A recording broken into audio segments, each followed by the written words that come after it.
एक शांत सी बस्ती में एक छोटी सी सफेद बिल्ली रहती थी, मिन्नी। उसकी आंखें नीले आसमान जैसी चमकीली थी और उसका स्वभाव इतना जिज्ञासु कि हर दिन कोई ना कोई नया कारनामा कर ही देती थी। एक सुबह मिन्नी छत पर बैठी चिड़ियों को देख रही थी। उसी वक्त उसे नीचे से एक अजीब सी आवाज सुनाई दी, छन छन। मिन्नी के अंदर की जासूस बिल्ली तुरंत जाग उठी। वह फुर्ती से सीढ़ियों पर दौड़ी और देखा कि सामने वाली आंटी की कांच की चूड़ी टूट गई थी।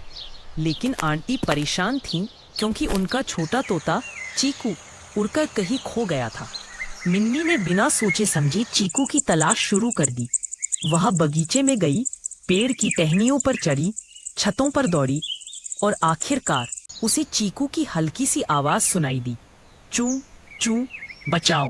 चीकू एक पुराने पेड़ की ऊंची डाली पर फंस गया था।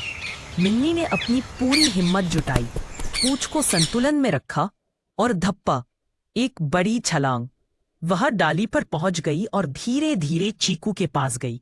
चीकू डर के मारे कांप रहा था। मिन्नी ने उसे हल्के से सिर मारा, जैसे कह रही हो, डर मत, मैं हूं ना।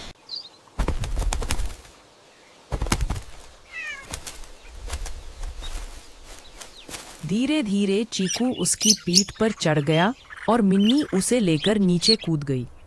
आंटी चीकू को वापस देखकर इतनी खुश हुई कि उन्होंने मिन्नी को ढेर सारे दूध और बिस्कुट दिए। उस दिन से मिन्नी पूरे मोहल्ले की हीरो बिल्ली बन गई। सब कहते, जहां मिन्नी है वहां डर की कोई बात नहीं। मिन्नी के लिए अब चैनल को सब्सक्राइब भी कर दो और लाइक करना मत भूलिए।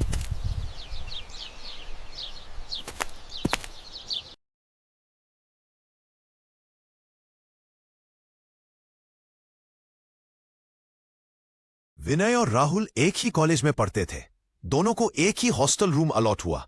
रूम शेयर करते ही उनकी आदतें टकराने लगी। विनय जल्दी सो जाता, राहुल रात भर गाने सुनता रहता। एग्जाम पास आते ही राहुल परेशान हो गया और विनय हर विषय में टॉपर था। एक रात राहुल किताबें खोलकर बैठा था और तनाव में था। विनय ने पहली बार उसे नरमी से कहा, चल मैं तुझे पढ़ा देता हूं, तू फेल हुआ तो रूम का किराया तू देगा। दोनों हंस पड़े। विनय ने राहुल को पढ़ाया और राहुल पास भी हो गया। एक दिन राहुल बहुत उदास था। राहुल के पास बस का किराया तक नहीं था। विनय ने बिना सोचे अपनी बचत निकालकर राहुल के हाथ में रख दी। विनय मुस्कुराकर बोला, दोस्तों में लेने देने की कोई बात नहीं। इस दिन राहुल ने समझा कि सच्चा दोस्त क्या होता है। विनय का एक बड़ी कंपनी में इंटरव्यू था। राहुल ने उसके लिए सूट प्रेस किया, इंटरव्यू की प्रैक्टिस करवाई। विनय का इंटरव्यू शानदार गया और उसकी जॉब लग गई।